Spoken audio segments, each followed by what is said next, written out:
Welcome back, friend. Tonight we travel to Le, late spring and autumn China, when rivalry split the Zhou world and a hungry band of students followed Confucius between the states of Chen and Cai. Rumor says he kept a candid bamboo register, notes so frank they could crack the pride of nobles, and just now a single slip has surfaced. If it's dismissed as fake, it will vanish into a private vault at midnight, and a piece of his most radical vision will be lost to the dark. I am Snorelock Holmes, your calm guide through dangerous history, safely inside a dream. Before we drift, tell me in the comments which city you're listening from tonight. Close your eyes and let me walk the sharp edges for you. Chapter 1. The apricot word, the knock, the fall. The night had the kind of rain that sanded the edges of the city. My sitting room glowed with lamplight and steam. On the table lay a modest exhibition of my own. A velvet tray of old cordage, twined grass, silk lashings, hemp of many twists, and three-plied strands I had collected when cases left their clues in fibers rather than fingerprints. Penelope, my old beagle, had anchored herself across my lap, a reliable, warm punctuation mark. She gave a soft, whistling snore. My kettle chimed. I lifted it and poured. The tea smelled like riverbanks in late summer. Outside, tires subsided into the hush of a stoplight. Inside, my attention rested on a loop of Z-twist hemp fibers crossing from lower left to upper right when you look along the strand, stiff with a smear of resin from some forgotten repair. My mind sorted knots the way other people sort feelings. The knock came as 3 measured raps. Not a neighbor, not a delivery service that clatters the next knocks like an apology. I rose, gently slid Penelope to her cushion, and opened the door to a thin man whose straw hat drooled rain. He was older than his posture wanted to admit. Weathered cheeks, the stubborn line of a runner who knows routes better than maps. He pressed a sealed bamboo tube into my hands with both palms as if it were the last ember of a colder fire. Apricot, chord of 3. Lu, he rasped, each word given the dignity of a separate breath. His legs softened. I caught his elbow, steered him to the chair by the fire, and felt his weight surrender. He looked apologetic for the inconvenience and then slid down the cushion into a shallow sleep that sounded like someone carefully folding paper. I checked for a pulse. Steady, if thready. Rain aren't kind to bones. I covered him with a blanket and turned to the tube, bamboo. Old type, but cut recently. The cap was sealed with wax that had taken a thumbprint before it cooled. The string was new cotton, tied in a meticulous square knot that suggested a nervous but competent librarian rather than a casual sender. On the cap, someone had drawn a single character in black ink, quick and decisive, a stylized apricot blossom, apricot. In Qufu, they speak of the apricot platform, an old way of naming the teaching place of Confucius. Apricot meant school, lesson, beginnings. A quiet code passed from a hand that knew what it wanted to say without writing a paragraph. I carried the tube to the table. My phone buzzed. A message from Dr. Lin Yao. Courier en route. I'm 5 minutes behind. Please do not open without me. Transfer deadline, midnight. I texted back. He's here and safe. Your call. Penelope lifted her head as if she understood deadlines. I scratched her ear and listened to the rain converse with the gutters. A minute later, the buzzer again, this time hurried. I opened to a woman in a rain-dark coat with wire-rimmed glasses, fogged and determined. Dr. Lin had the expression of someone who has learned how to move carefully while carrying something the world doesn't want to keep safe. You're Snorelock Holmes, she said in relief, though the ends of her sentence were light from running. I sent Mr. He ahead. May I? Come in, I said. He delivered your message and took a chair.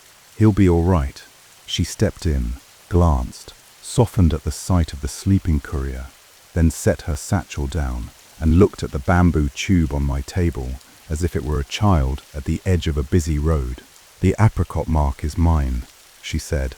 I had to mark it without naming it. "Apricot, cord of 3. "Lou," I said. Her eyes flicked up. He remembered. Good. I waited. The room brought its own quiet back, as rooms do when everyone inside agrees not to rush. "Tonight," she said, "a single bamboo slip believed to be from Confucius's lost register has surfaced through a broker. I have temporary custody for examination, but the owner set a sealed bid transfer for midnight. If I can't produce compelling evidence of authenticity that convinces both the broker and my institution before then, the owner will accept the private bid and the fragment will vanish into a personal hoard. After that, it may not be seen again for a generation, or ever." "And you wish the slip to stay public?" I said. "I wish it to be studied," she said, voice low, "and if proven false, I wish it honestly dismissed. But if it's real, we cannot lose it to a vault." We both looked at the tube. The lamplight ran a thin highlight along the wax. Outside, a car door closed and footsteps passed, the city performing its nightly reassurance that other lives continue out there, somewhere, in the rain. "Let's have a look together," I said. She nodded once, eyes steady, now that the ritual had been agreed. I warmed my fingers, loosened the cotton, eased the cap off with the slow care one uses when waking a child before dawn. The bamboo slip slid into my palm. It was a single strip, a little longer than my forearm width, about 37 centimeters by my eye. The edges were soot-softened, the surface scraped smooth by a careful hand long ago. Across the face, 4 bold graphs stood with the old strength of archaic forms, like pillars that have been surviving weather on purpose. Jushan, rise or raise the worthy, to elevate merit over pedigree.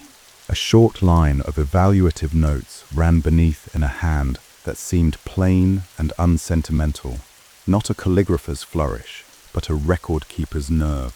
Along the binding edge, faint diagonal impressions, ghosts of cord pressure, where a bundle had once been tied. The prints were cross-angled, telling me the cord was 3-plied and Z-twisted.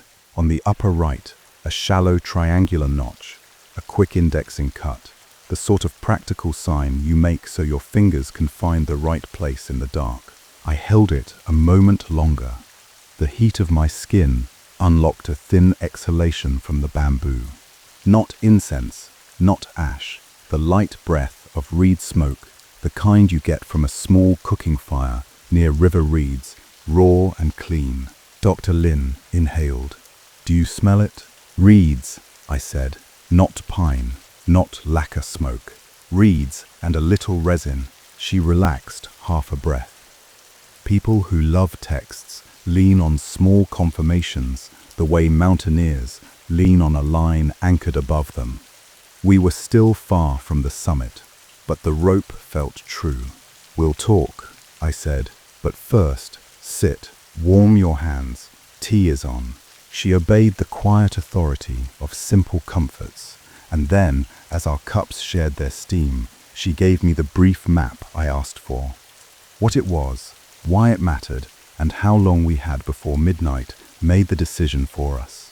The map, I knew, would lead to sleep, and sleep would lead me where the ink first dried. Chapter 2. The Slip, the Teacher, and the Midnight Wall. Dr. Lin's voice kept to that careful museum whisper that people use in rooms with glass cases and centuries behind them. But her words made sure I could see the road. "The rumor," she began, "has lived for generations. During Confucius's exile, late 490s into the 490s BCE, he and a circle of students traveled through Wei, Song, Chen, and Cai. Between Chen and Cai, war pinched their supplies. Some later sources say they starved for days, But even then, they continued to discuss the way and record notes. The bamboo register, I said. Not a formal book, but a line-by-line ledger kept on the road. Yes, she said. A candid register, daily entries, honest appraisals of character and practice, notes on what to correct and what to encourage. Some say it also contained political reflections that were bracing, uncomfortable for those who ruled by birthright. The phrase "raise the worthy" appears in the Analects later, but the rumor insists the road register held a rawer, less edited form.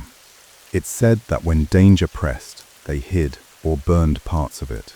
She touched the slip's edge, but did not risk lifting it. This fragment came through the grandson of a man who worked on a countryside demolition in the 1970s. He says his grandfather found a small bundle with charred edges near a river cut and pocketed it. It sat in a drawer. He died. The family kept it quiet. Years later, the grandson tried to sell it to a private collector. That collector now wants to cash out. He brought it to an underground broker. I intercepted it through the temple archives, but only for tonight. My institution's board is cautious, and rightly so.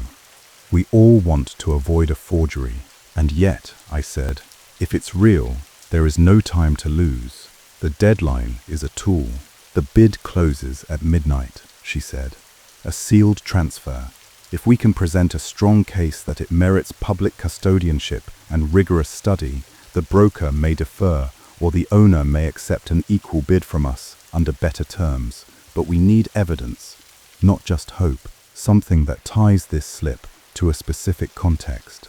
The soot, the notch, the cord marks, a way of binding and hiding, anything you can see, anything that can be tested quickly.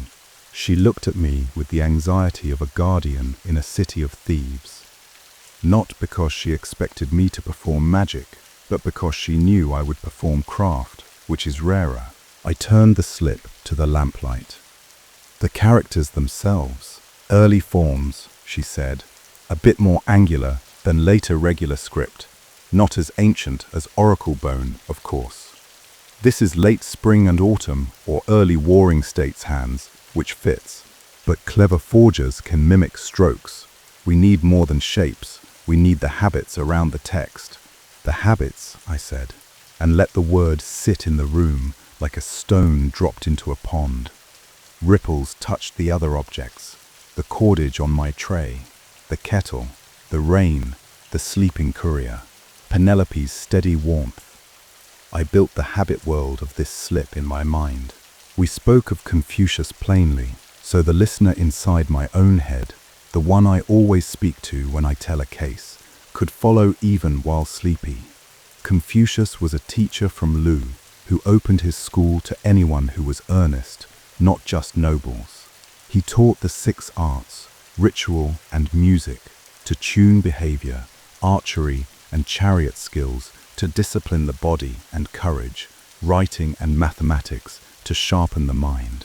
He took a brief turn in government, tried to trim the power of 3 great families called the 3 Huan, the Ji, Meng, and Shu clans, and made enemies that would outlast polite ceremony.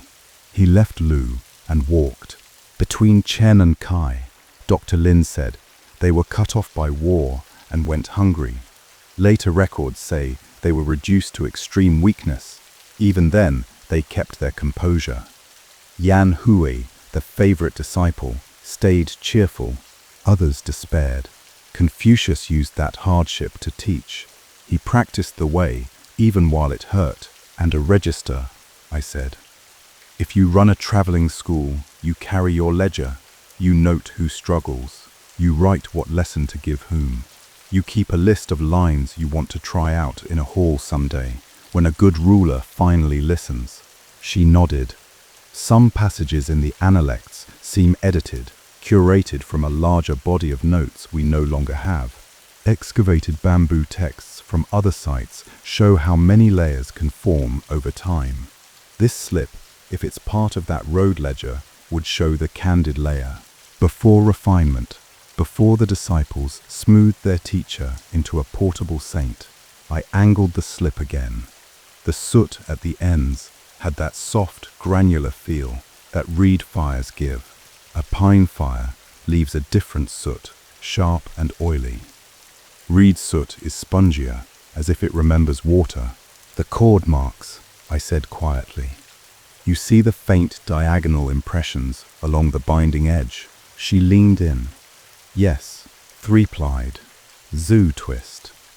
And here, I indicated a micro-gloss with my fingernail held near, but not touching, a tiny smear, blackened resin.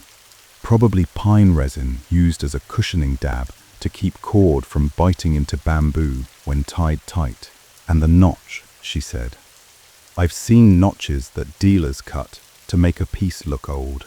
This one feels quick. It's a field notch, I said. A person making an index in low light, needing a tactile cue, not a decorative flourish. The cut is shallow and slightly uneven toward the tip. A dealer would smooth it to please the eye. This asks for a fingertip, not approval. Dr. Lin exhaled with control. She was not going to let herself believe yet. She had stayed too long in rooms where belief weighed more than evidence and had watched belief lead good people into bad claims. But the facts were beginning to hum together. I set the slip down on a folded linen pad, as if I were placing a small, sleeping animal in a nest. We will need more than close reading, I said. We will need a story of how. How does this slip's damage, scent and cord marks align with a way of carrying, binding and hiding on that road? We need a plausible concealment that fits their habits. Something that explains the resin and the Z-twist. Something consistent with the 6 arts. The kin, she said softly, then surprised herself that she'd said it aloud. Music is one of the 6 arts, a zither with a hollow body, I said.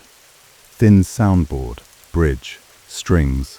If you needed to hide thin things without inviting a search, you might lace them under the soundboard. A slip could ride there without clatter if cushioned at the tie points. Resin marks could form, and if someone later extracted one in the field, an index notch would help. Dr. Lin's hand went to her mouth. I have no proof of that, she said, but it is consistent. We will look for more consistencies, I said. We will go there and watch. Her eyes flicked to the clock. It was not yet 10. Midnight's wall stood a short walk away, but not a sprint. We had time for one dream and a slow, careful waking.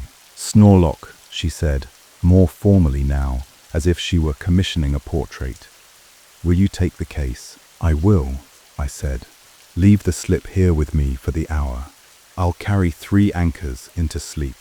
The triangular notch, the Z-twist cord with resin smear, and the reed smoke scent.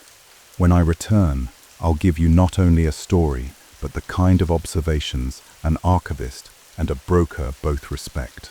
She stood, bowed slightly, and then, with visible effort, let go of the slip. She moved to check on the courier. He slept. She touched the blanket's edge, as one would touch the shoulder of a friend without waking them. Then, she took my chair opposite the fire and settled to wait. She was trained to keep vigil with paper. Chapter 3. The pipe, the steam, the road of reeds. I like it best when the transition is simple. The mind is a shy animal. It comes closer when you don't stare. I placed the slip on its linen pad at the center of the table so it wouldn't feel alone. I dimmed the lamps until the room admitted the shadows it deserved. I opened my case and lifted my pipe. I have smoked this ritual since before I had the sense to call it a ritual. The bowl took a quiet blend, tobacco to hold the ember, valerian root to ease the door, poppy seeds in a number I can count on, one hand but never say, and a nightshade whisper so small it would not trouble a mouse. I lit, drew, and let the weight settle.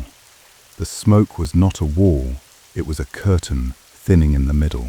I took 3 slow breaths, the kind that make room in the chest for things you cannot lift any other way. Then I named my anchors aloud, for myself and for the listening dark.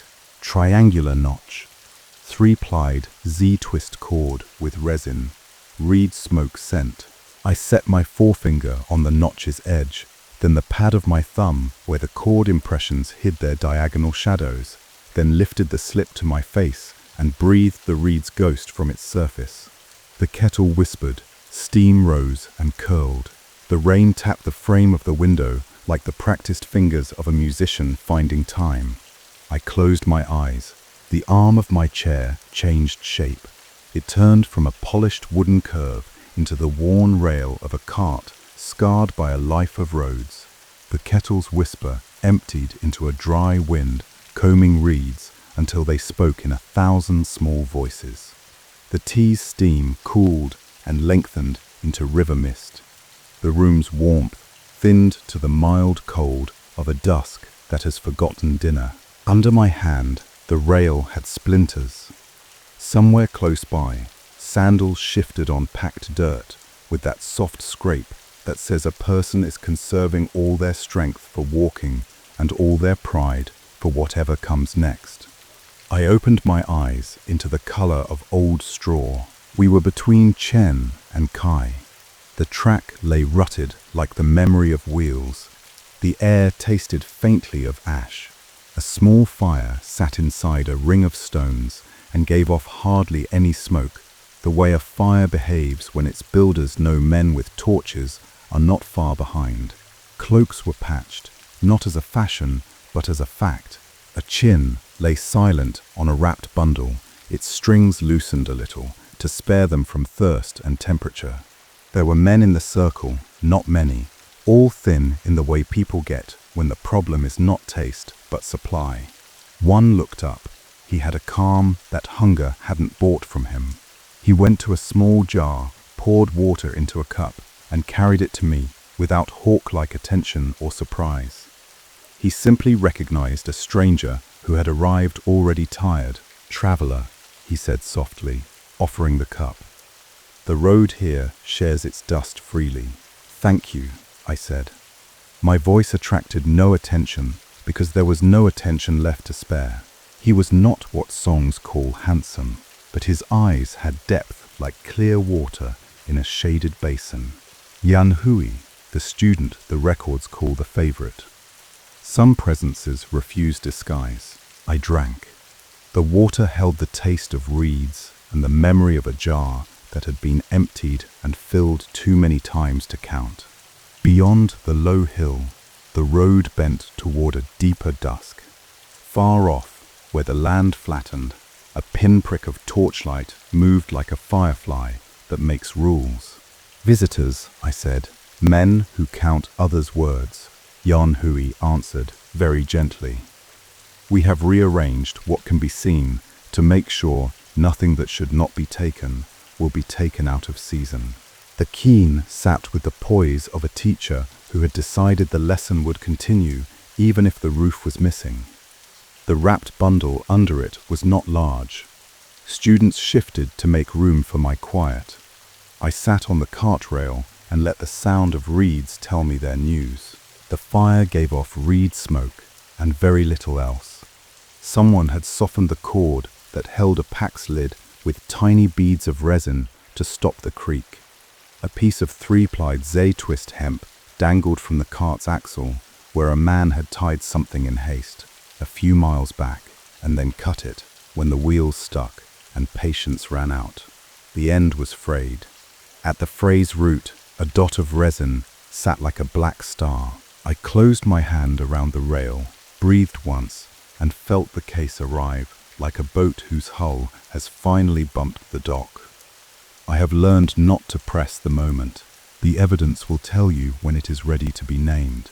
Panic is a poor tool for a detective, and it is worse for the sleepy kind. Yan Hui folded himself to sit beside the chin. "When men with torches come," he said, conversational as moss, "we answer politely and keep our hearts where they should be. If they ask for nothing, we give nothing. If they ask for something, we give what does no harm and keeps them walking." He looked past me to the bend in the road. The pinprick of light multiplied, far away still. Enough time for one more fact. Who plays? I asked, nodding toward the instrument. The master, he said, and those of us who can remember a tune when we are too hungry to sing it. He says music is not for performance alone. It keeps measure among us when we forget the measure outside. I felt the triangular notch under my thumb. Though my hand was empty here, I let the ghost of it guide my pulse down. And even, notch, chord, reed, midnight, waiting in another room. And in this room without walls, torches that would need answering. I set my breath to the tempo of the small fire. Reeds knocked out a patient rhythm in the wind, like chopsticks gently tapping an inkstone. A teacher sat somewhere in the dusk, quiet as a thought that trusts itself. And in my world, a slip waited on linen. I had what I needed to begin. Chapter 4. Thirst, torches, and a sliver of cord. The reeds clicked together like dry beads. They made a thin music in the wind. Gravel shifted under the cart's worn wheels, and the road between Chen and Cai stretched away in two bruised directions, every rut a shallow shadow. We were in the eastern zone during the spring and autumn period. Hunger traveled with us like a quiet third companion. It lived in the sleeves and the eyes, and it held a place by the embers as if it had seniority. I took a breath and let my mind anchor to three simple things. The first was the cold in my hands from the evening air. The second was the soft brush of hemp sandals against trodden dirt. The third was the scent reeds and old straw, smoke dwindling to a memory. These were steady. They told me I had arrived where I meant to arrive, between the states of Chen and Cai, in the hardest years of Confucius's wandering exile. The camp itself was spare, nearly soundless. A quun, a gulquun, the 7-string zither, rested wrapped on a bundle under a quilted cloth. The bundle served as a low table when hunger asked for pretend food. Torn cloaks lay over shoulders. The patches were careful and clean. Hands that had once handled tablets in lieu now handled empty bowls, as if the bowls could be persuaded to hold more air. One man had the restless weight of a guard, even without armor. Zilu, broad-shouldered, jaw set. He hovered near the cart shaft, eyes flicking to every noise. A smaller man, fox-bright, adjusted a sash where a bronze awl showed its dull glint. Zigong, craft and trade in his posture, and seated with a serenity that almost looked like warmth inside the hunger. Yan Hui. He saw me not as a stranger, but as a question resolved to wait its turn. On the road behind us, far off but steady, points of fire moved like slow stars. Torches. A group of men searching along the track. The wind carried their voices in broken strings, and in the spaces between those strings, I recognized a cadence I have heard in many ages, someone who knows his authority and wears it quietly. Liang Bo, a literate enforcer for the Ji clan of Lu, scribe and hound in one person. He looked for writings that could undercut the power of the three Huan families, and he called this search a service. He would have a writing kit in his sleeve and a baton at his belt, and he would speak like a clerk, taking a census of wheat while counting people instead. I crouched by the cart. The left rear axle was bound with a strip of hide, and just under it lay a pearl of darkness, a small resin bead stuck to a thread end. I reached and lifted a sliver from the dust. Hemp cord, 3-plied, Z-twist. Z-twist means if you hold the cord upright, the diagonal slant runs like the central stroke of the letter Z, right-leaning. It was frayed at one end. On the other, a speck of blackened resin clung, hardened, shiny. I rubbed it gently between finger and thumb. It left the faintest soot streak, the kind that comes from reeds burned to chase damp, not a heavy fire that eats a meal. The detail was simple, but its echo reached forward all the way to my chair in the waking world, where a bamboo slip fragment waited on linen. That modern slip had diagonal impressions along its binding edge, marks of cord that leaned the same way this sliver leaned, right to left. The soot sheen on the fragment had a tone I trusted, reed smoke. The resin here spoke the same dialect of endurance. Use what the road gives, make do, and silence the rattle so that nothing can hear you. Carry a text. I did not pocket the cord. I kept it on my palm, visible. I am never invisible in my own dreams. It is better to be a clear guest than a hidden one. Footsteps approached. Careful not to disturb the embers. Stranger, came a voice like cool water poured in a bowl. Have some. Yan Hui held out a cup. It was only water, warmed by a stone and a memory of tea. He watched my hand more than my face. He noted the cord, the smudge. He smiled, and it was the softest thing in the valley. You see what we tie and what we untie. Old habits, I said. I notice what holds things together. I nodded past him, to the rapt keen, and then beyond, to the torchlight that moved like a second, smaller constellation. And I notice what tries to pull them apart. Zilu pushed closer, eyes on the road, hand a little too close to the haft of a staff. Boastful scribes and their hired hands, he muttered. I would what? Came a new voice, spare and even, the sound of a line drawn straight. Confucius stood under the spill of dusk. His robe was patched and clean, his staff planted neatly in the earth. He looked at me once, a depth gauge lowered and raised in a single measure, and then he looked at his students. We have eaten truth without salt today, he said. Let us not argue and call it soup. No one argued. The torches on the road dipped as men moved down a shallow hollow and rose again as they climbed out of it. They were coming closer.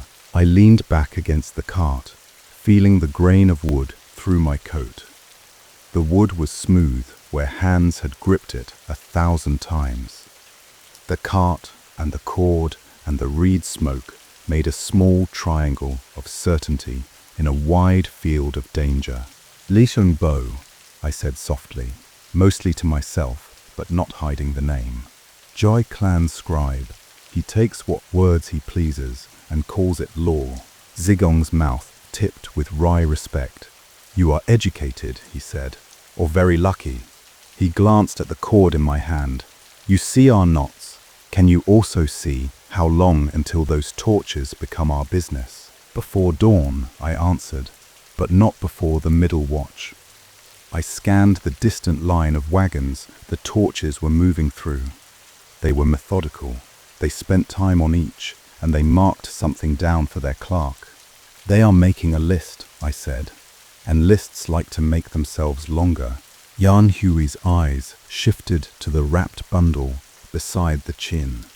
He did not move toward it. He did not step away.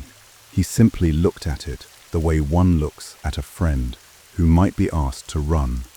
Then he set the water cup by the smallest ember and folded his hands.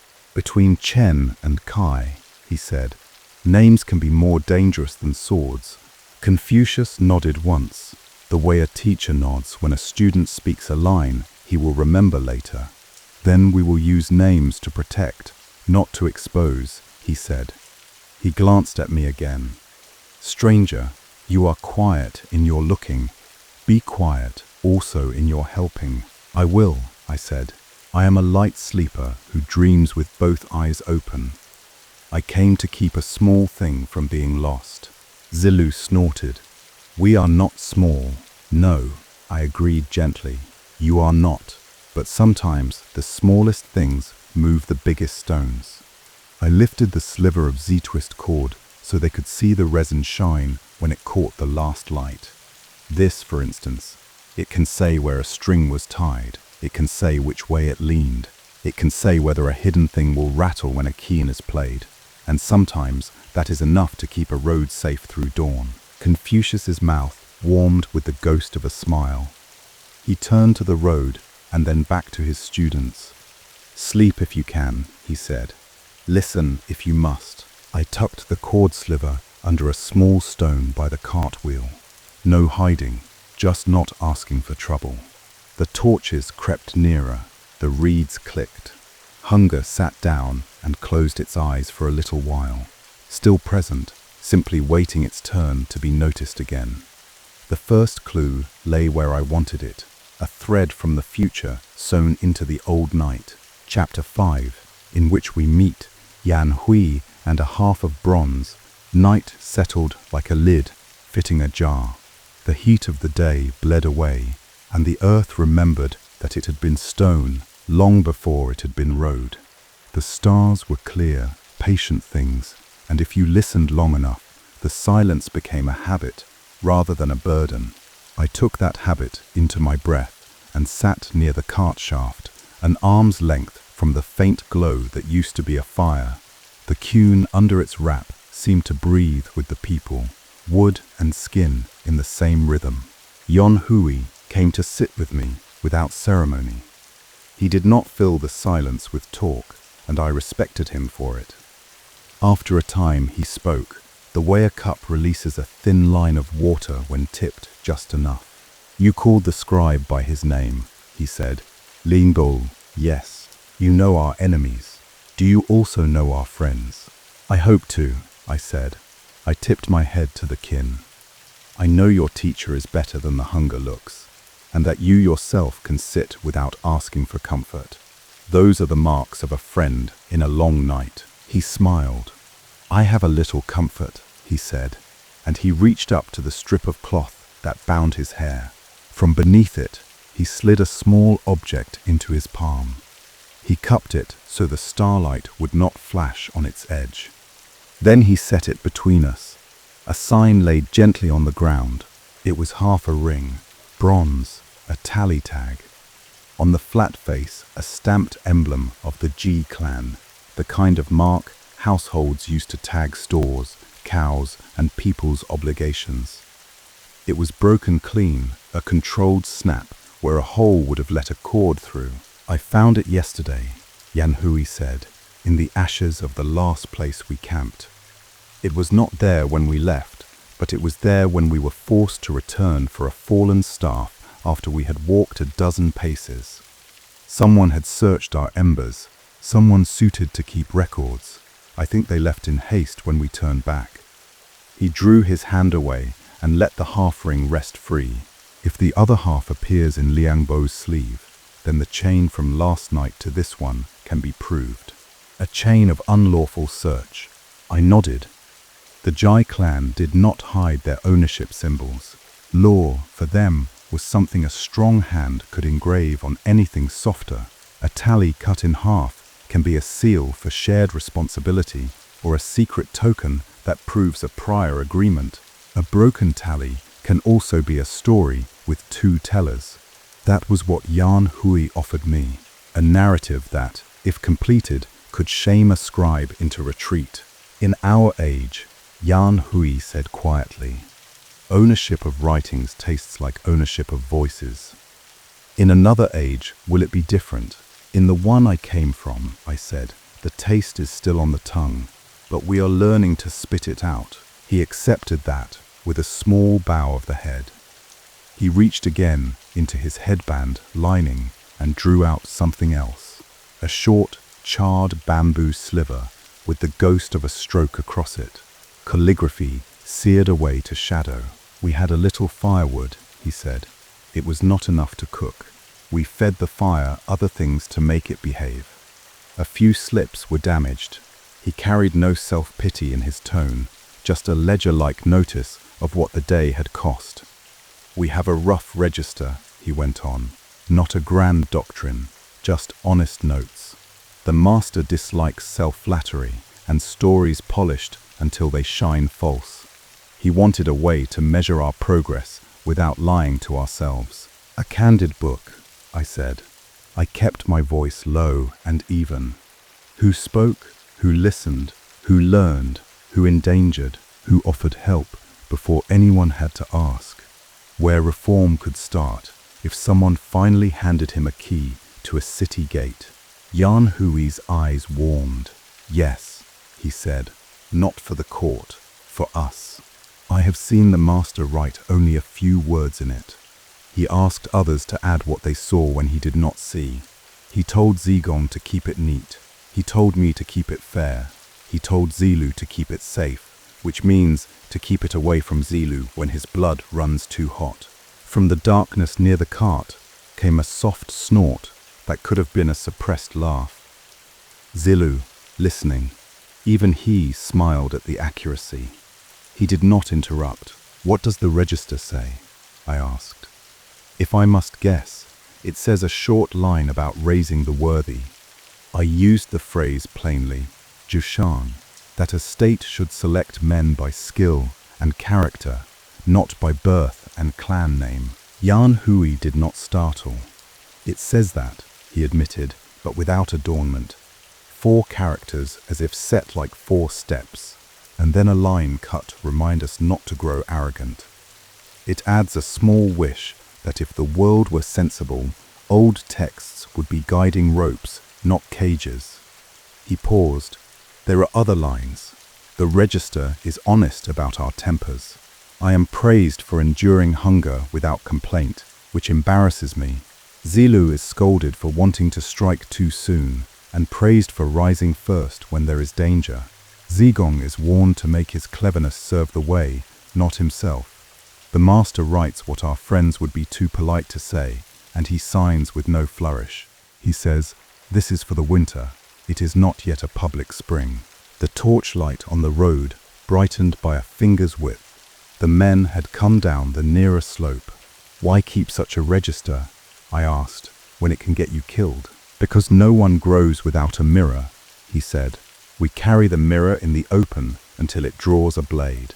Then we carry it in the heart." He looked at the chin's wrapped outline and then at the bamboo sliver that had once been a letter. "The master gave an order this afternoon when we saw torches in the far hills," he said. "Words first live in people. If danger demands it, burn the slips, do not burn the way." I looked at the charred bamboo in his palm and thought of the modern fragment on my table, cool and stubborn, and smelling faintly of reeds when warmed. Burn the slips, do not burn the way. The contradiction was a doorway. Lose the vehicle, preserve the destination, but sometimes, if you were careful, you preserved a little of both. "What will you do if they search?" I asked. Yan Hui's answer was simple. "We will not lie," he said. "We will just make it difficult to ask the wrong question." He lifted the half-bronze ring again and set it back under his headband. Then he looked back toward the road and spoke in a low, calm rhythm meant more for himself than for me. "There is no shame in hunger. There is shame in wasting hunger. Tonight we will not waste it." I thought of the present, of Dr. Lin Yao with her wet coat and careful hands, of a midnight transfer that would lift a bamboo slip out of public sight and into a collector's soft vault if I failed to tie my threads. The work in front of me was plain. Give Yan Hui and his teacher a method to save what the world would later need, and bring back, in my own time, evidence that the register had been real, that it had been made by field hands in a hard road. The reed stalks sowed whispers into the night. The men with torches halted at the edge of a field where long grass might hide a pit. They took their time, safety officers in a world that did not care if they were safe or not. Their caution was honest, their purpose was not. I kept my breath even. A witness sat beside me whose composure outshone mine, and I learned by imitation. "Thank you," I told Yan Hui. "I will treat your mirror as if it were a friend sitting in a dark room." He laughed once, soft. "Our mirrors," he corrected gently. He rose, bowed with almost no bend, just a respectful narrowing of space, and returned to the dim shape of the chin. The second clue, glinted invisibly under his headband. A broken bronze tally, half of a hole, stamped with the power of a clan that thought it owned the truth because it owned the barns. If I could make the scribe see that half and fear the other, I could make him choose not to finish a story that would land on his own head instead. And for that, I would need a plan that used courtesy like a blade. Chapter 6. The torchlight closes, and dawn comes early. When the first voice from the road reached our camp, it did not shout. It was a measured voice, unhurried the way rain is unhurried when it knows the field has nowhere else to go. "Friends," it called, courteous as a host at a door he had not been invited to knock. "Travelers, a few questions for the safety of the states of Chen and Cai." Zelu rose before anyone else and planted his staff like a spear in soft ground. He did not move toward the voice, but the forward lean of his body said he could. Zubong tugged his sleeve lightly, just enough to tilt the angle back by half a degree. Confucius stepped to the edge of the almost fire and set his staff across both hands so that his palms faced the night in peace. The torches bloomed into faces. Ling Bo stood a half-pace forward of his men, not by bravado, but by office. He was lean, late 30s, eyes narrow and appraising, nails stained with ink that never quite washed out. He wore a scholar's robe under a travel cloak, and the baton at his belt was short, carefully made, the kind a scribe could tap on a document to prove a point without tearing the paper. "Good evening," Confucius said. His tone made the evening feel like a simple fact, neither good nor bad. He did not give a name. Ling Bo bowed from the waist, a blade of polite air laid on the ground between us. "The road is not safe these days," he said. "Bandits have carried writings to stir fools into bravery. I am charged by the Ji clan of Lu to assist the states here in removing the tinder before it makes a fire. I ask only to glance at your things. Unlawful writings are the only ones that need fear daylight." I have heard many versions of this line in many centuries. It is never true. Even lawful writings fear bad readers. Zilu's jaw worked. "We fear only hunger," he said, "and boredom." "Zhong Yu," Confucius said, using Zilu's given name in a tone that turned a reprimand into a sleeve folded neatly. Zilu fell quiet. "We have little," Confucius continued to Liang Bo, "but we do not begrudge a glance at the little." He gestured to a basket that held blankets folded and refolded to feel like new. He gestured to a roll of rope, a bundle of sandals, a jar that once had salt. He did not gesture to the wrapped chin. Liang Bo's eyes drifted to the bundle anyway. He had a scribe's sense of where the verbs lived in a sentence. His gaze lingered there. He made no move to touch it. He simply let the possibility rest between us like a question he would enjoy asking later. "My men will camp yonder," he said, pointing to a small rise that gave him a view of our fire and our shadows. "At daybreak, we will make a polite investigation. If you will permit, we will keep your fire small. Sparks carry farther than intentions, of course," Confucius said. His bow matched the depth of the statement. Shallow, because it answered shallow courtesy. "We will keep to quiet. Then I will leave you to it." Liang Bo turned to his clerk. The man produced a narrow tablet and stylus and began to scratch neat lines. "Wagon," Liang Bo dictated. "Group of 6. 1 instrument. No visible texts." He did not say yet. He didn't have to. They withdrew like a tide that had learned bookbinding. Measured, regular, without waste. As soon as they were a respectful distance away, the camp breathed. The quiet had not broken. It had simply been tightened like a belt. Now it loosened by a single notch. Yan Hui slid close. He kept his eyes on the ground as he spoke. "They will come sooner than dawn," he said. He told his men to camp, not to sleep. I watched the rise where the torches now rested in a ring. Shadows crossed and recrossed. He wants the search in daylight so that witnesses say he followed the letter, I said. But he will steal part of the night to place his fingers where the letter becomes his toy. Confucius was silent. He looked at the rapt Quinn. He looked at the faces of his students, one by one. The hunger in the group had recalibrated. Food was not the only thing they did not have enough of. The new shortage was time. That bundle, Liang Bo had nearly said, "What is under the cloth?" He had not asked aloud. He did not need to. The question pulsed now in the same rhythm as my own breath. Yan Hui's hand rested briefly on the cloth that covered the instrument. "It is not a fetish," he said apologetically to me, as if I might think they hid too much in music. "It is the sound of order when our bones have none." "I know," I said, "and because it is the sound of order, it is the last thing a petty enforcer will think to seize without proof. He would rather take a tube." I looked at the small stack of spare bamboo by the fire. Even in scarcity, there were always a few slips. To travel without them would be like traveling without your own name.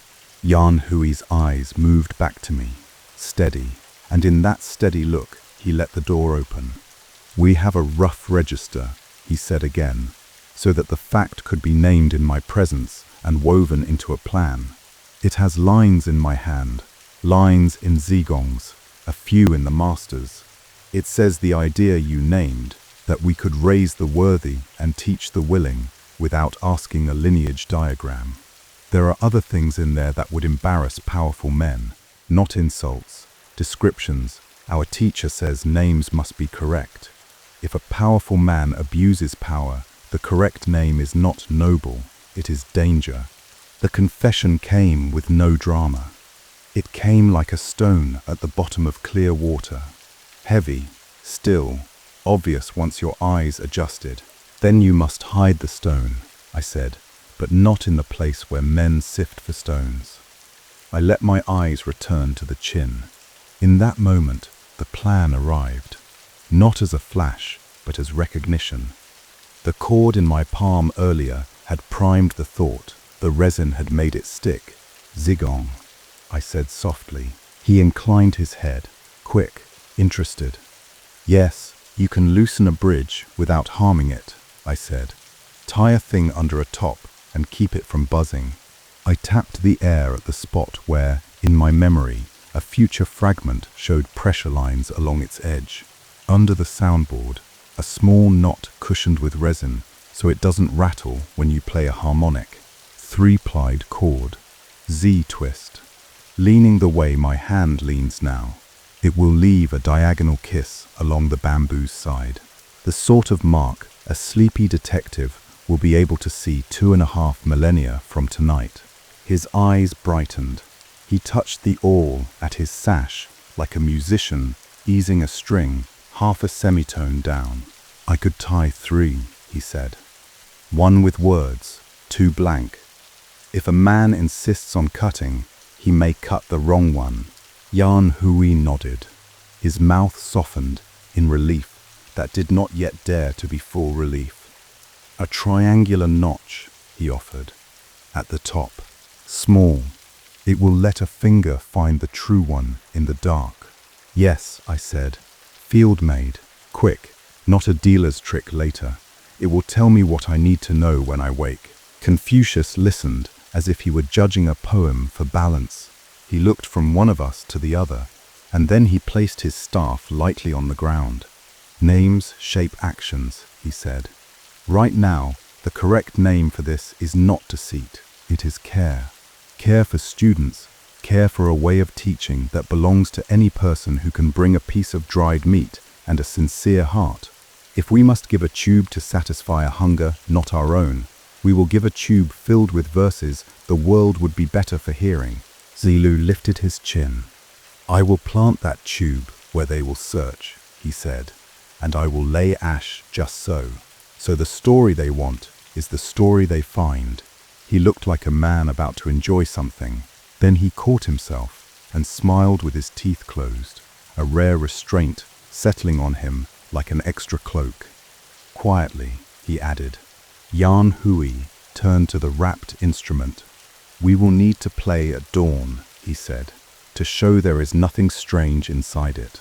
He glanced at me, and there was a question in the glance. Will it rattle?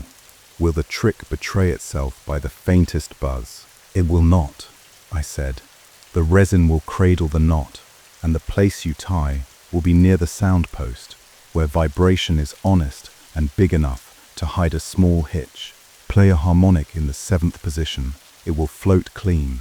Zigong breathed once and allowed himself a satisfied nod. I will do it, he said. I have a small piece of resin in my kit. It is not from a merchant store. I chewed it soft on the road yesterday to patch a frayed strap. It will do for a knot. Doobie's men are not the only danger, I warned. The danger is also inside us. If we act with heat, we will set our own cloth on fire. We must act with cool hands. Zilu accepted this without protest. He looked at Confucius and waited for the word that would cut the night into 2 halves, before the plan and after. The teacher gave it. Do as our guest suggests, he said. Sometimes the proper name for a thing is the name that saves a life. He looked to the corner where the bamboo slips lay. Choose verses from the poetry, he added, on longing and return. It will satisfy the kind of man who thinks the old words are enough, but it will not add evil to the world. We moved then, as people move when they are very tired and careful. No wasted motion, no sudden starts.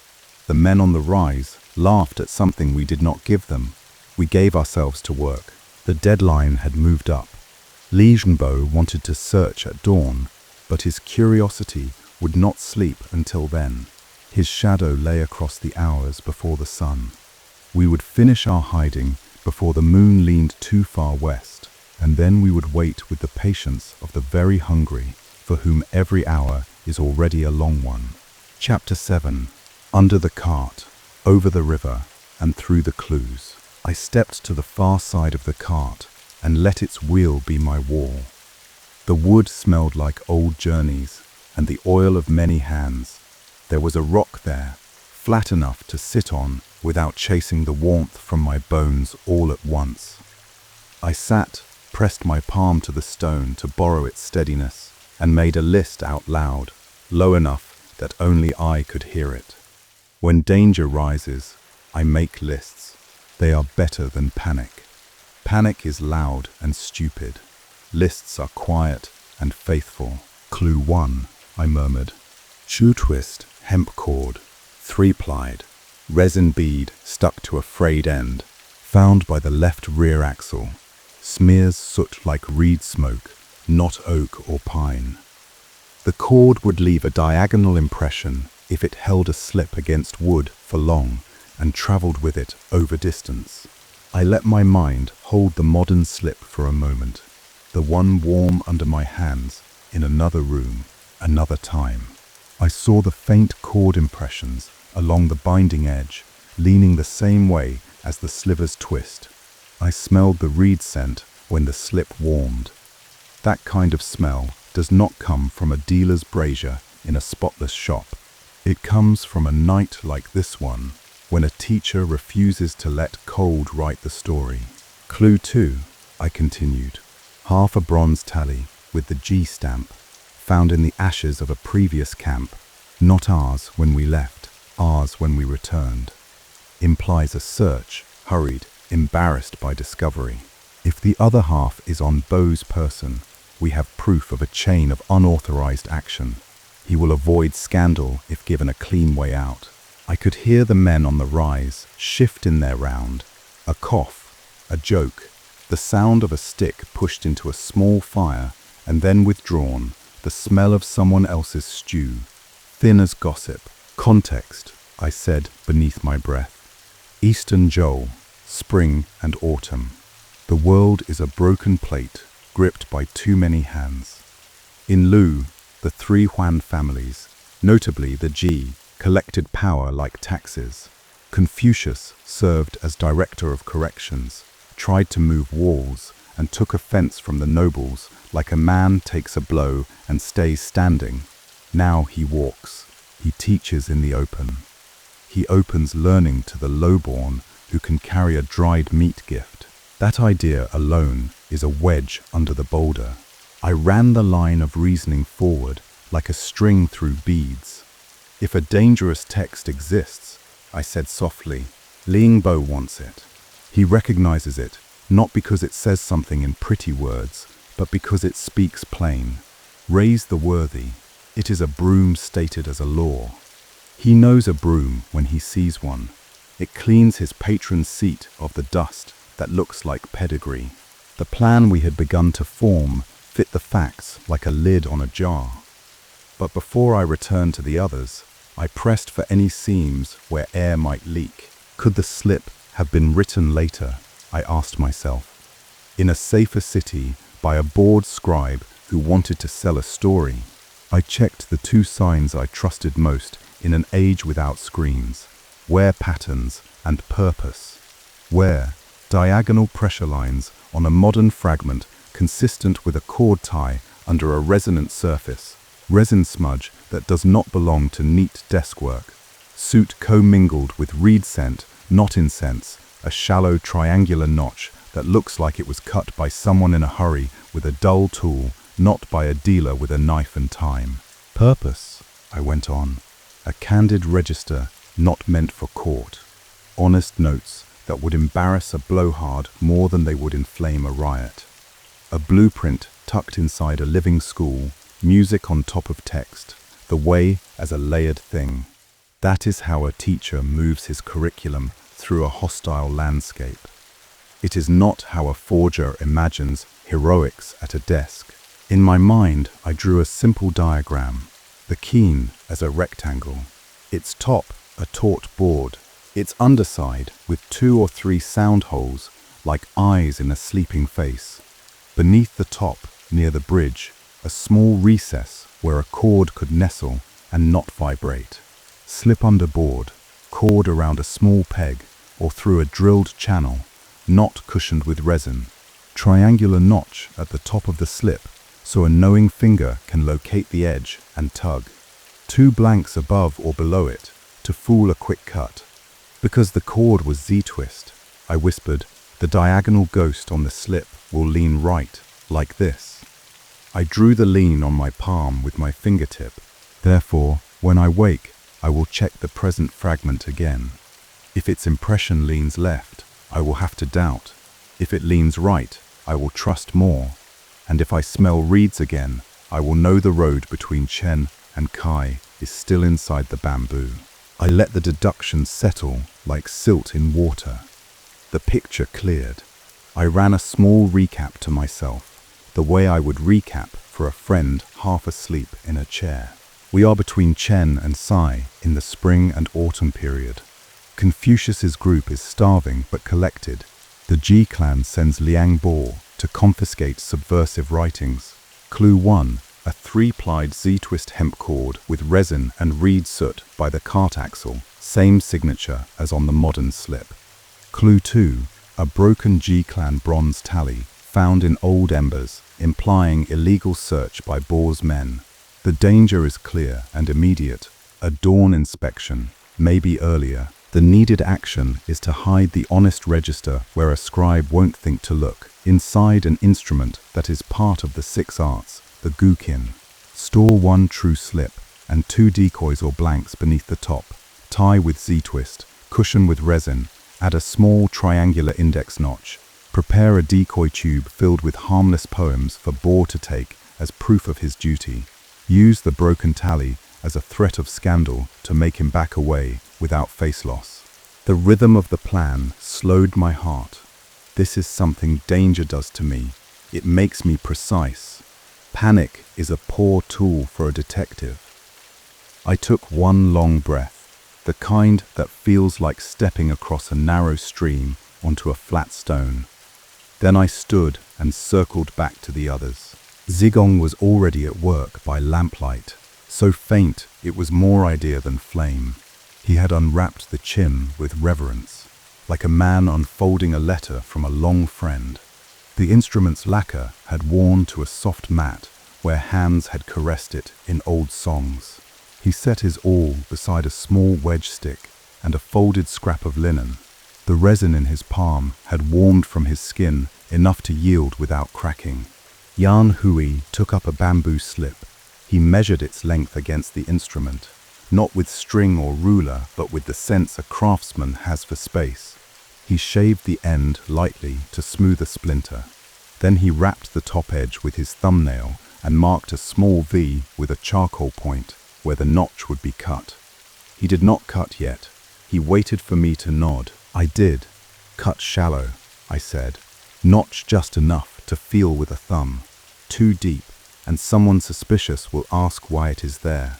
Zilu crouched by the ashes, his big hands turning grey with the clean dirt of that work. He broke 2 spare slips into shards and tossed them into the glow to char the edges. Then he used a stick to pull them out and laid them within the shovel-shaped impression that would be dug by an impatient clerk in an hour. He knew how to make a story out of dirt. He had probably been doing it since he was a boy. Confucius watched, not because he did not trust them, but because he honored the work by giving it a witness. He made the planning into a ritual. Calm hands, clear eyes, quiet mouths. It was instruction in motion. I leaned to Zigong. When you tie, I said, win the cord so the Z-twist works with you, not against. If you fight the twist, it will want to unravel under pressure and noise. If you work with it, it will hug the bamboo and the board. He gave a little grunt of appreciation. You tie like a merchant who has lost too many jars to bad twine, he said. I smiled. I tie like a detective who likes his jars where he left them. Yan Hui cut the notch. The tiny V was almost too modest to see. He rubbed a bit of charcoal over it, and then wiped most of it away, so the cut's geometry was visible only if you knew to look. He lifted the slip to me. I felt the cut with my thumb in the dark. It was right. Field-made, quick, careful. A living man's signature meant for one other living man's hand. Good, I murmured. Thank you. We worked in silence for a little. The men on the rise coughed again, too many times in a row to be courtesy. Even scribes get bored. I pictured the clerk tapping his stylus against his tablet the way a modern man taps a pen on a desk. Tap, tap, tap. It made our night smaller and shorter. We finished more swiftly because of it. I looked at the sky.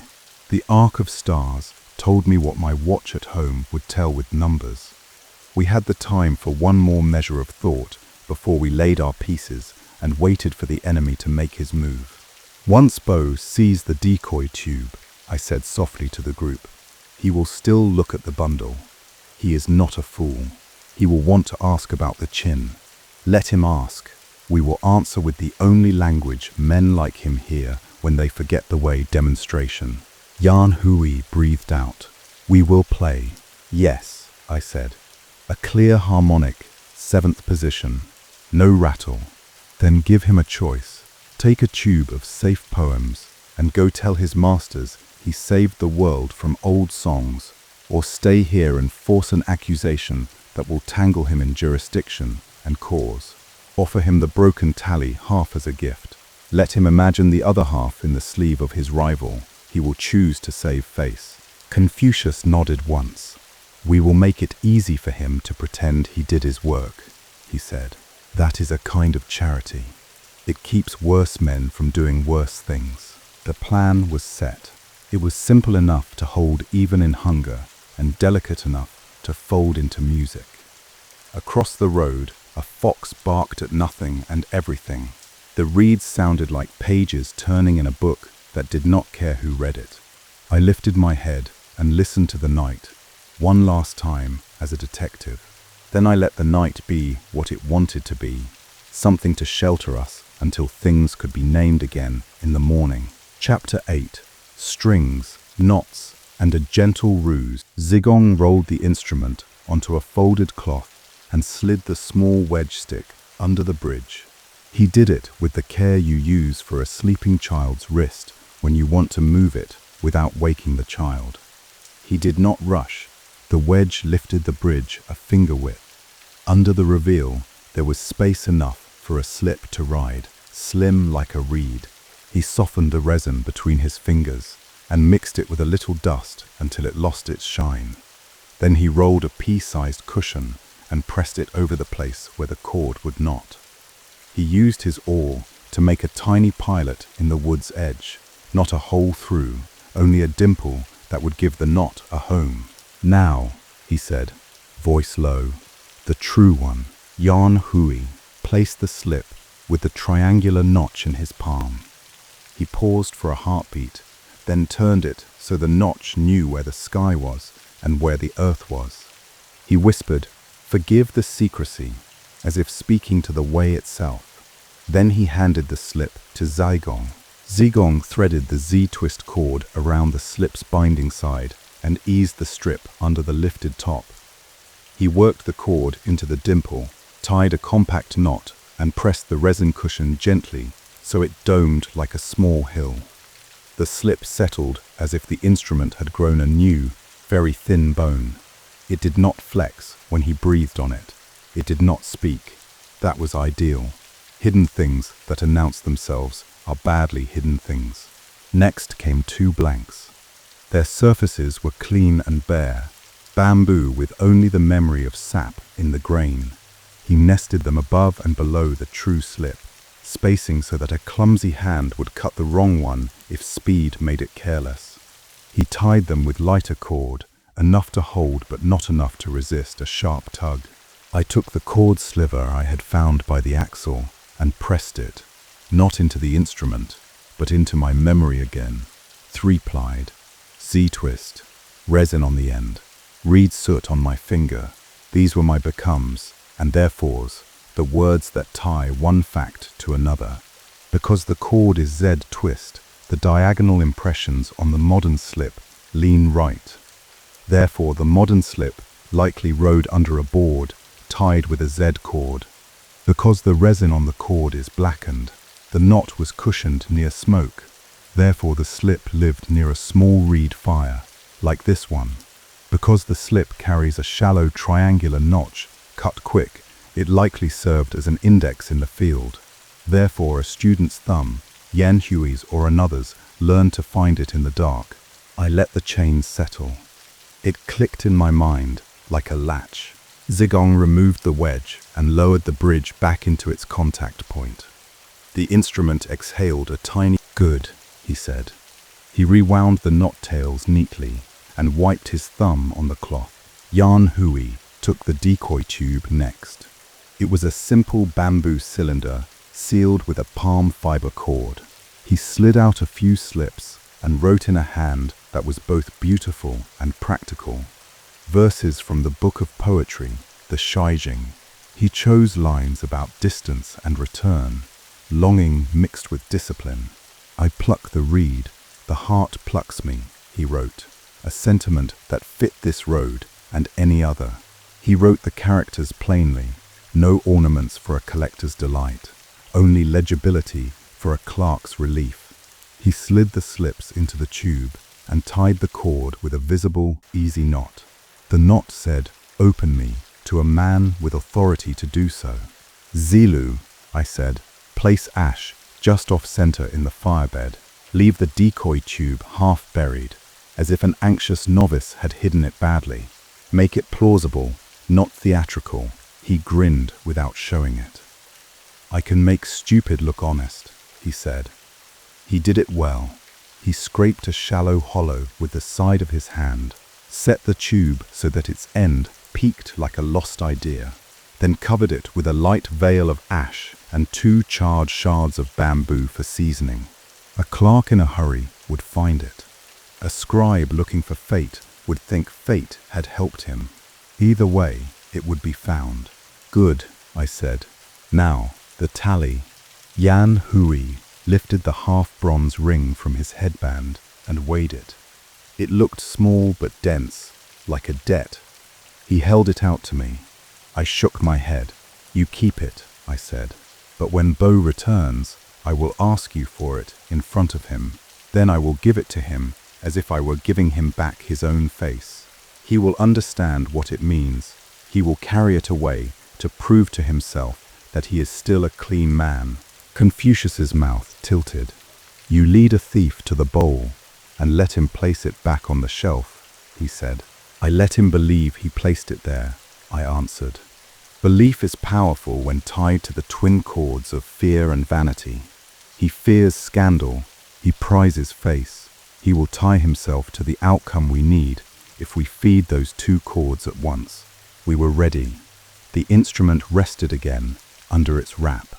The charred shards cooled into convincing props. The air thinned as the hour stretched. The men on the rise shifted fewer times and slept in a pattern of two awake, one dozing, then the reverse. Dawn was not yet a rumor, but dawn had moved closer by the simple fact that we had filled the empty hours with something more than worry. I looked to the teacher.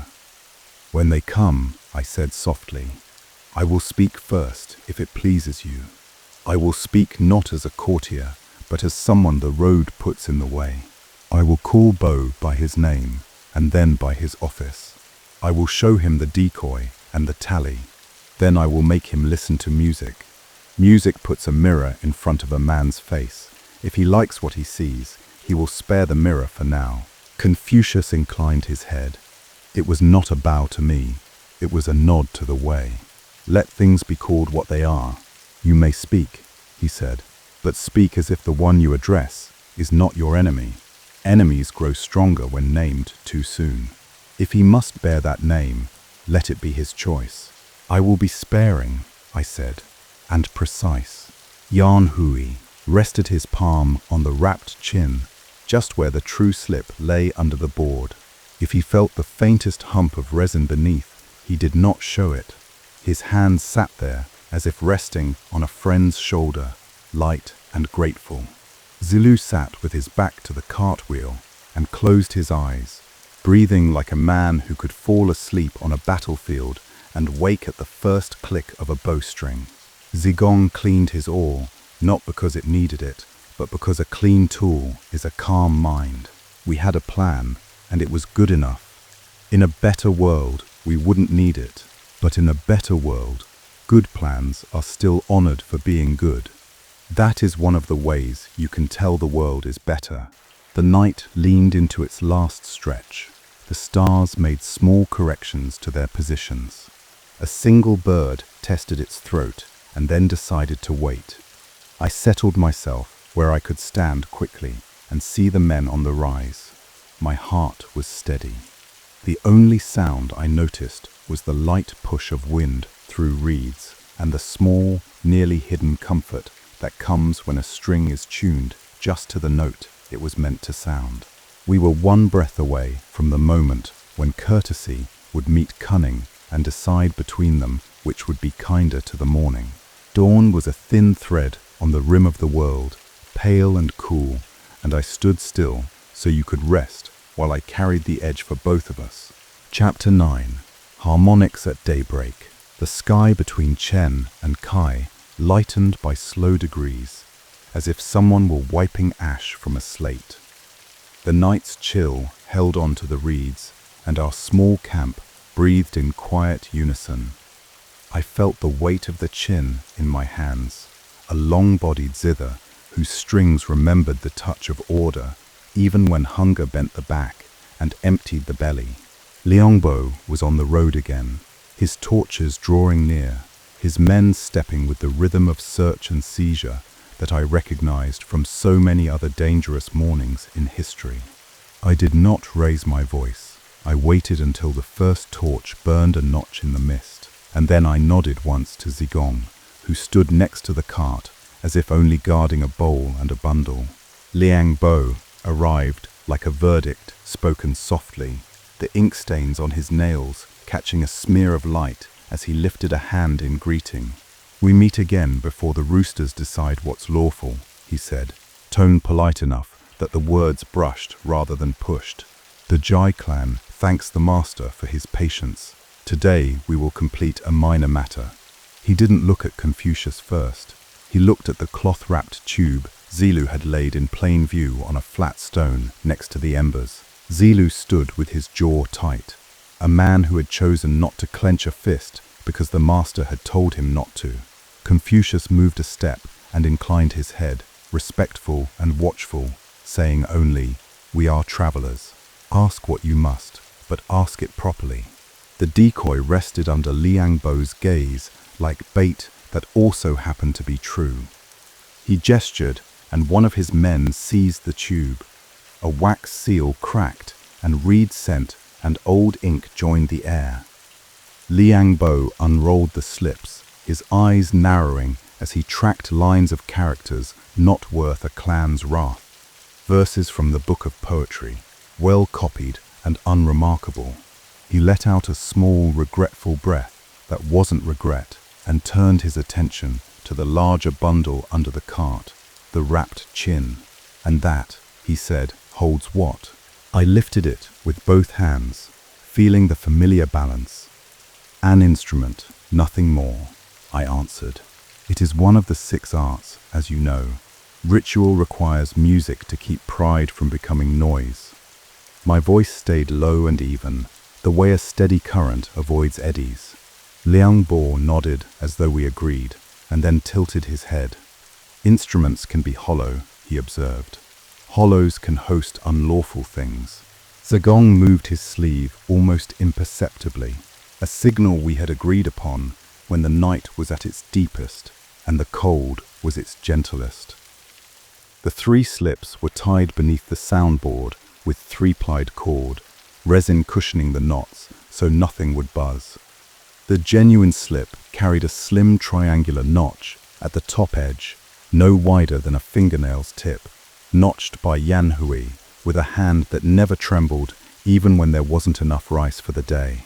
I set the chin across my knees and let my fingers find a harmonic. A harmonic is a whisper of a note. Math turned to breath. You touch a string lightly at the halfway point, or the third, lift the hand so the string slides back into its full path, and what rises is pure and high. I brushed the strings. The note rang out, clean as first ice on a shallow stream. No rattle, no deadness. If the tie beneath were too tight, or the resin clumsy, the vibration would have told on us, dulling the brightness or leaving a small buzz under the tone, like a gnat under a curtain. I played another, then 2 together, and let the aftersound hang in the damp air like a promise kept without witnesses. Liang Bo listened, despite himself. People do, even men who take by mandate, still carry ears, and ears understand when something is honest. He made a small gesture to his men, and they circled, glancing at the faces of the disciples as if faces could confess what words did not. Zilu's gaze stayed forward and quiet, his shoulders wide and still. Yan Hui lowered his eyes and breathed like someone who has learned to share air with winter. Confucius stood with hands folded in the sleeves of his robe, and his eyes softened for a moment when the notes settled. "If music is straight, the heart follows it," he said calmly. "If the heart is straight, there is no need to take away what it already refuses to do." "We do not take away hearts," Liang Bo replied. He smiled without warmth and let it fade before it reached his eyes. "We take away what could disturb them." He put 2 fingers on the edge of the instrument cloth, as if to test its weight. "If I ask that we remove the top, will I be denied?" "You will be reminded," I said gently, and brought out the broken bronze ring from my sleeve, the half tally that bore the G-clan emblem. The metal was a crescent with a notch, stamped, worn, and snapped. I held it so he could see its face but not seize it. "Your men already searched embers in another jurisdiction," I said. "They left this. If you take apart a keen on an open road before witnesses, and word travels, you will have more to answer than the worth of one morning's confiscation." I did not push. I set the words down like a mat and stepped back from them so he could choose whether to sit. Liang Bo looked at the ring, weighed its meaning, and shifted his attention with effort. He had a duty to bring back something, anything, that he could call a subversive document, rather than a harmless poem. The decoy slips lay in his man's hands, old words in a familiar script. If he seized the instrument, and we later whispered it into the ears of his superiors that one of the 6 arts had been dismantled without cause, he might remain correct, but he would not remain safe. He made the calculation that keeps careers intact. He offered a small bow to Confucius, precise enough to look like respect. "Master, your verses will safeguard the youth of Lu," he said mildly, and he gestured to the decoy. "I will leave this among the records, so it may be read with proper guidance." It was the outward show of virtue, covering the inward retreat. He signaled his men. The torches drew back from our circle, and their light thinned again into morning. I put the kin down with its own slow patience, and thanked the silence for returning. The 3 slips stayed beneath the soundboard, undisturbed. One was genuine, marked by the small triangular notch that my waking hands would later find on a fragment that had crossed 2.5 millennia to reach my desk. Resin cushioned the ties. Its smell was faint, a darkness under the reed smoke and the ash. Zigong let out a breath he had kept close and met my eye with a gleam of wry relief, the look of a merchant whose bargain was complicated but concluded without a coin changing hands. Confucius did not announce relief or victory. He simply reached for his staff and touched the ground with it once, lightly, as if to check that the earth was still there. "We will go on," he said, and in his voice there was no triumphant crest, only the flat, quiet line of the road itself. "The hunger will pass when it passes, the way does not." His gaze moved briefly to Yan Hui, then to Zilu, and to Zigong, and finally to me. For a moment there, and only for me, he let his eyes rest, with a small approval that did not require a name. I nodded to the teacher who had never met me, and to the students who had trusted a stranger's plan when the day's first light made everything fragile. We dismantled the decoy further for our own purposes. Zulu took a handful of ash and made sure it marked the spot by the old fire pit where Liang Bo's men had leaned, so any latecomers would see what they needed to see. Yan Hui replaced the cloth over the chin with attentive hands, as if he were wrapping not wood and silk, but the plan we had agreed on. "The genuine one bears a small mark now," he whispered, glancing down. "It will be easy to know without opening what need not be opened." "The small mark is all that a future will need," I said. It was. A shallow V at the top edge, field cut, not dealer cut. A quiet signature of a night when a teacher's register breathed under music and not under flame. Chapter 10. The notch that found its future. The day stretched in a plain way once the torches were gone. There was no feast, no drumbeat, just the steady tasks that keep a body standing and a purpose intact. Zigong secured the strap on the cart with a new knot, neat and symmetrical. Zilu walked a perimeter that did not need defense, so his muscles could learn how to be patient. Yan Hui knelt beside a pot and coaxed thin tea from leaves that had already been brewed once. The tea turned the water a soft color anyway, and we thanked it as if it had done us a favor.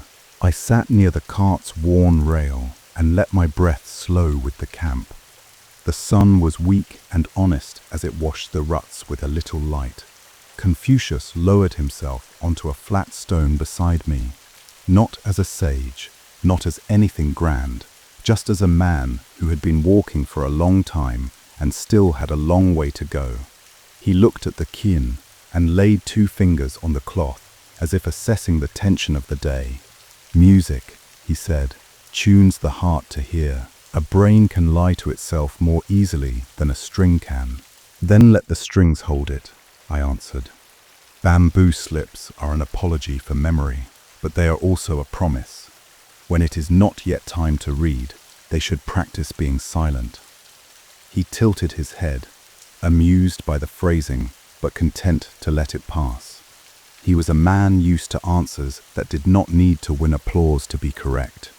"You speak like someone who has seen courts everywhere," he said, "and like someone who prefers a bench under a tree." "The apricot tree in Qufu," I said softly.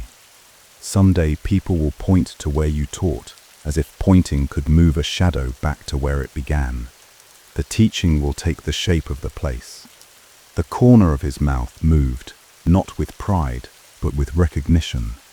"Places remember," he said, "but people remember better." The register. He stopped there, letting the word refer to a thing they would not name openly, was honest. Honesty is often what rulers fear and students need. Yan Hui joined us, his hands wrapped in his sleeves against the thin wind. "The notes are not insults," he said. "They are reminders. The master wrote that we must raise the worthy. He wrote who among us needed courage with a bit more grace, and who needed restraint with a bit more heat. He said to fit the teaching to the person, not to press the person into the shape of idle words. If that is a crime, let me be punished first." There was no bravado in it, only a willingness to carry the sharper end of the stick, if it had to be carried. "Punishment follows law," I replied, "and law follows fear if it is not watched." Today, the law followed fear, but fear also followed the sound of a true note away from our hands. Zilu came closer, not intruding, but near enough to listen. He stood like a gatepost that had decided not to be a spear. "I would have broken that baton," he muttered, meaning Liang Bo's short rod, meaning the signal of authority more than the man who held it. Confucius shook his head gently. "You would have broken the skin of your own patience first," he told him, "and we need that more than his baton." Zilu grinned with his teeth and accepted the correction the way a soldier accepts a drink. We set out again before the sun found its full shoulder. The cart moved slowly, and the creak of its axle became a metronome for walking. With each step, I let go of the plan we had executed, the way a hand lets go of a rung when the foot has found the next one. The slips stayed where they were, their small triangular notch, hidden but sufficient. No page needed to be read today to justify its survival. The proof of its purpose was in the fact that it had not been burned. The reeds along the low ground ticked as the breeze rose. A bird called and got no answer, then called again and did not mind the silence. That's what safety feels like sometimes, the right to call twice without consequence. Yan Hui hummed the line of one of the old songs, soft enough that only he could hear it. Zigong touched the edge of the chin's cloth once, and once only, a silent count of the plan's parts. 3 chords, resin, notch. Zilu walked and kept his oath to his own breath to talk less before noon. I let the road soften into mist. The cart rail smoothed under my hand until it felt like polished wood, then like the carved arm of my chair. The reed smoke in my nose lifted, thinned, and turned into the first breath of steam from a kettle. The rustle of coarse robes became the quiet sigh of Penelope's paws against the rug. I had returned, no tumble, no snap, just a change in the angle of light, and I was in my book-lined room again, with rain working its simple craft on the windows. The bamboo slip fragment lay on a linen pad as I had left it, unchanged and yet wholly changed by context. I warmed it between my palms gently, not rubbing, only allowing the heat of skin to do what a cool room denies.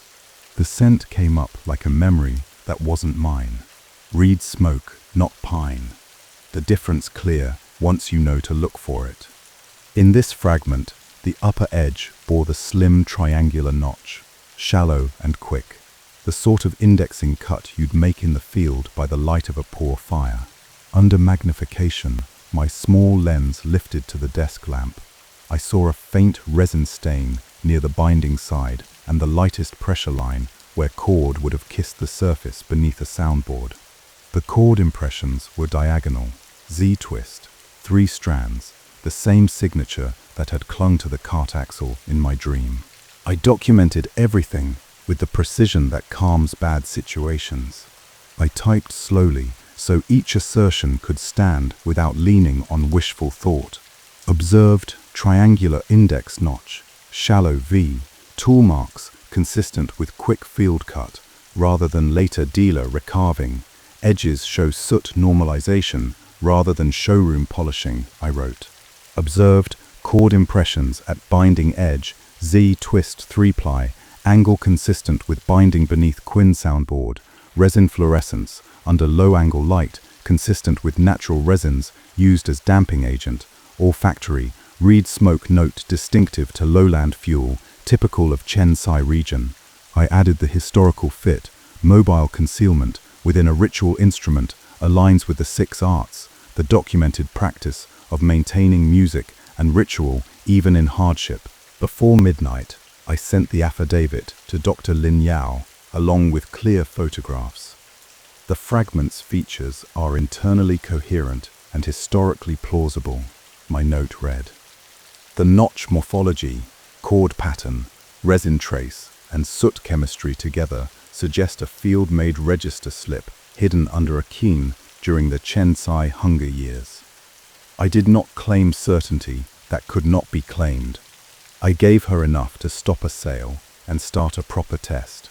A few minutes later, my screen blinked with her reply. Received, she wrote. Auction house notified. Your evidence is precise and persuasive.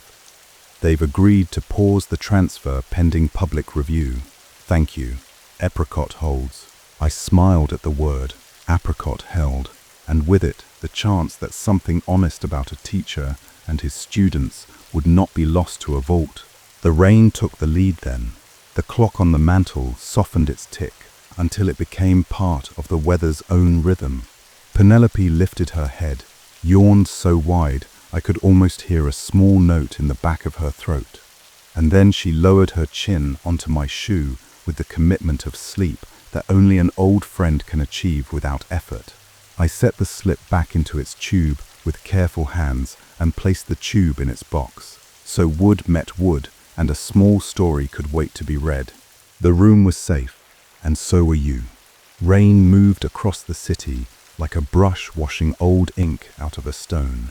It pattered without hurry, and where it touched the glass, it drew tiny roads that broke and rejoined and forgot that they had ever been separate. The kettle hummed in the background, a low note with the patience of a drone under a melody.